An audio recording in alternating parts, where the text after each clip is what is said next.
This episode is brought to you by Marantz, now celebrating its 70th anniversary. Click the link in the show notes for more information. So amplifiers and speakers are the bread and butter of hi-fi reviewing. But I think that bread and butter can become stodgy very quickly. So this year, I mixed things up more than ever before.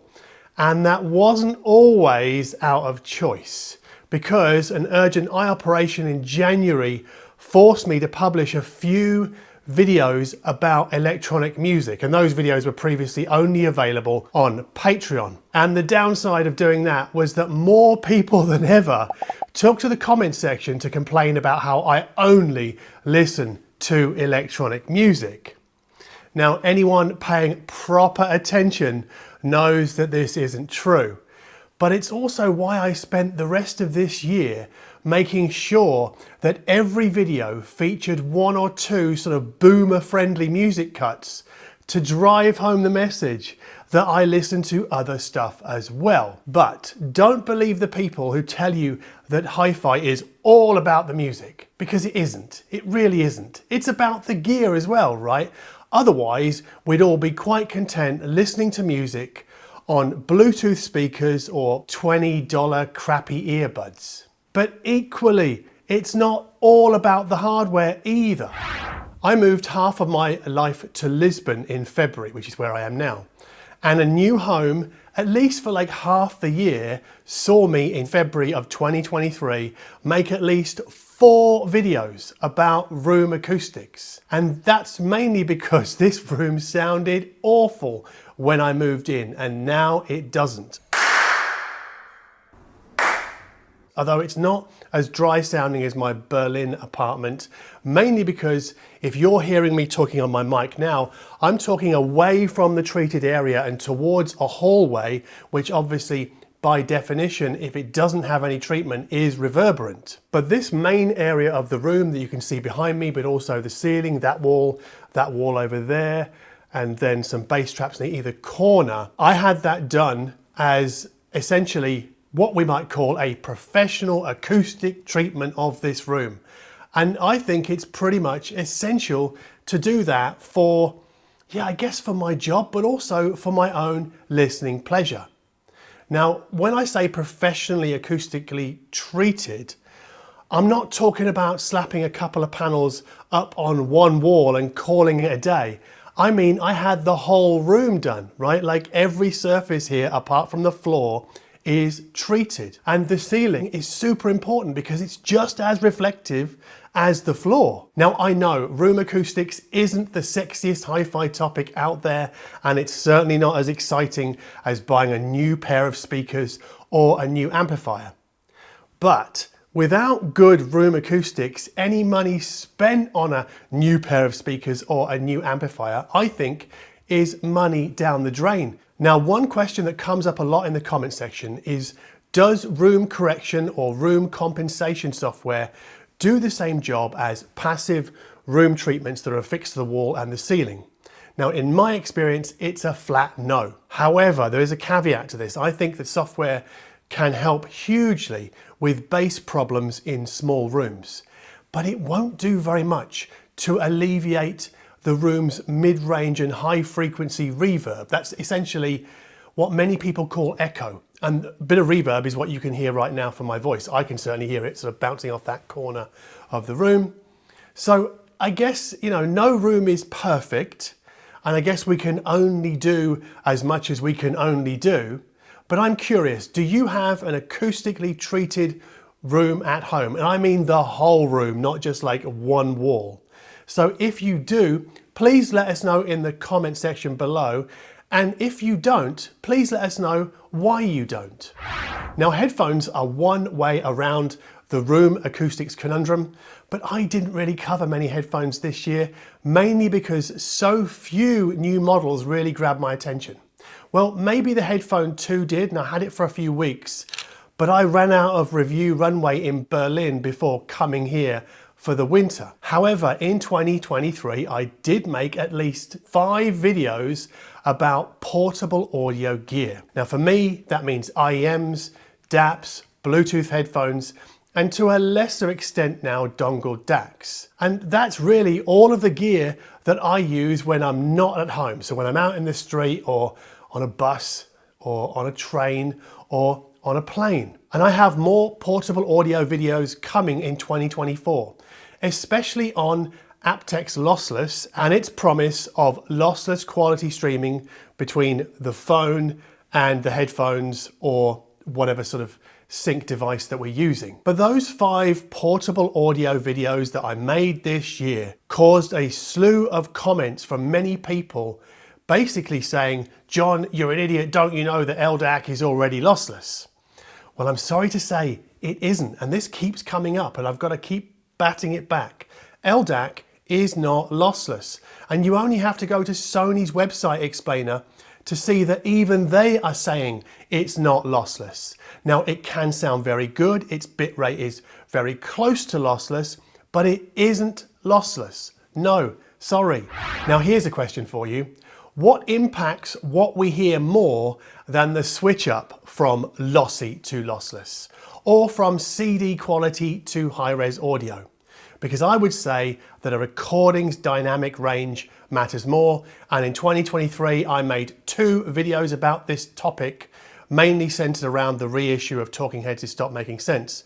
But I've continued writing about this topic pretty much every second week on my website. And that continuation kind of came about because I got tired of buying reissue CDs where the bonus material was terrific, but the remastering job far less so. Now, talking of CDs, I reviewed a whopping 5 CD players or transports this year. And I don't think CDs are going away anytime soon, especially in the hi-fi space. So, do you still play CDs at home? Let us know in the comments section below. Now, if you watch enough hi-fi YouTube, you will know that 2023 was very much the year of the touchscreen based network streamer. And I suspect we're going to see even more of those in 2024. Because audiophiles seem to love the idea of a touchscreen, and we might call it 2023's audiophile catnip. But what happens when the novelty of the touchscreen wears off? Because I think it will. And I suspect, and this is my best guess, that if you're sat here and the touchscreen based network stream is over there, I just think you'll end up using your phone and the touchscreen on your phone more than the touchscreen on the network streamer itself. But what do you think about this? Again, please let us know in the comment section below what you think about the proper utility of a touchscreen on a network streamer really is. Now here comes my very own what about question, and that is, what about music? Because in 2023, there wasn't really very much that blew my socks off. And it feels like music innovation or music adventurousness, I think really has been on hold since the end of the pandemic. And I think the upshot of this sort of ongoing water treading, for me at least, is that apart from listening to far too much Neil Young on vinyl this year, I lent hard into a handful of weirder records. So without any further explanation, because I think it's kind of pointless to talk about music when that music is only a single click away on your phone, those records were Fever Ray's Radical Romantics, Alva Noto's HY-brid 2, and Laurel Halo's Atlas. But jazz enthusiasts, I haven't forgotten about you, because you should definitely check out Matthew Halsall's Ever-Changing View, because it's such a pleasant record and I think it's ideal for wintry Sunday afternoons. It's lovely. I also want to say something else about streaming itself, because I think it's in trouble. Because, and let's just talk about Spotify for a moment. Spotify has gone through 3 separate rounds of layoffs this year in order to make the smallest of profit margins. And also, I read an article about a recent round of redundancies at Tidal that suggests that Tidal might be pivoting away from music. Now, I think that the fundamental problem with streaming is that it's far too cheap. Now, I know some of you will be outraged by this assertion, thinking that €12 or $12 a month or $20 a month is more than enough.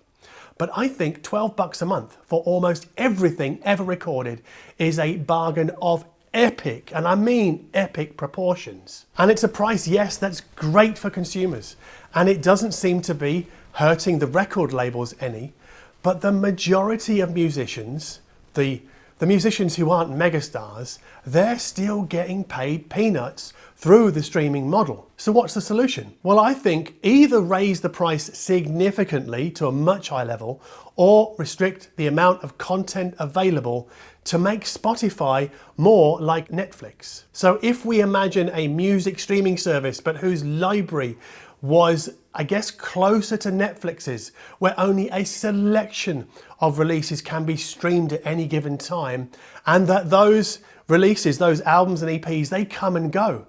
I mean, imagine seeing 10 more days to listen to Bowie's Heroes.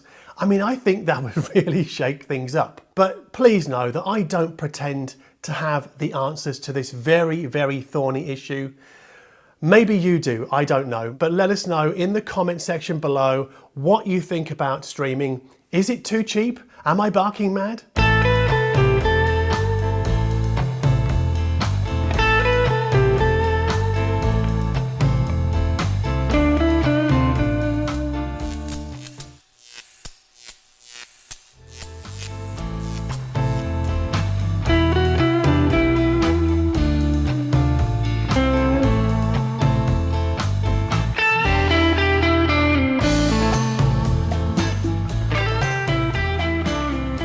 Now, when reviewing speakers this year, I tried to split my review work between passive and active models. And my favorite active loudspeaker of 2023 is Klipsch's The Sevens, which really surprised me because I didn't take at all to the fives. I thought they were really problematic. Now, there's no streaming inside the Klipsch, but there is the all-important HDMI ARC socket.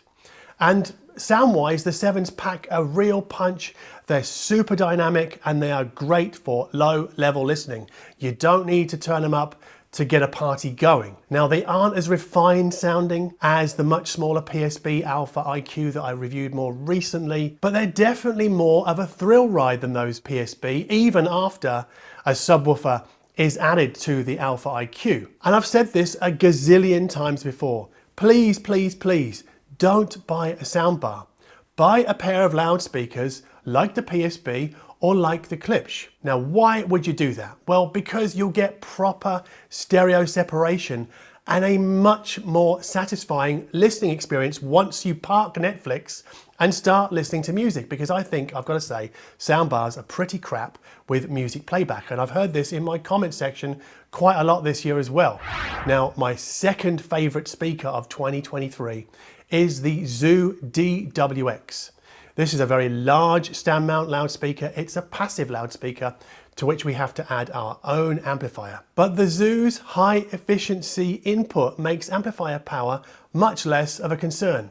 And like the Klipsch Sevens, they also play very nicely at low volumes. The DWX also have very decent bass extension, and they sound more polished in the top end than Zoo models that I've owned or heard in the past. But crucially, these DWX sound more refined than the Klipsch Actives, the Sevens that I just mentioned. And when paired even with a Blue Sound power node, the Zoo sound more expansive and more mature sounding than the Sevens. And the most mature sounding speaker of all for me in 2023 below 3K are the KEF R3 Meta. And these speakers really tick all of my boxes because they're a stand mount, and I really like stand mounts, mainly because I don't have two honking great floor standing boxes taking up valuable space in my cellar. And I also like how KEF offer a pair of bespoke fitting stands to the R3 Meta. And I think the R3 Meta look fantastic in blue and white. And yes, I have a pair here in blue and in Berlin in white, because for me, they play beautifully in both rooms. My apartment in Berlin is small, and the R3 Meta don't cause me any bass problems in that space. This Lisbon apartment is much bigger acoustically than my Berlin apartment, mainly because I've got a hallway there and goes up the stairs, and there that goes down the stairs and also towards my kitchen. So I don't have I don't have any bass problems in here that I can really sense anyway. And when I wind the wick on the R3 Meta to make them play louder, because I tend to listen louder here because I've got a bigger space. But the R3 Meta, they don't lose their shit when you turn them up.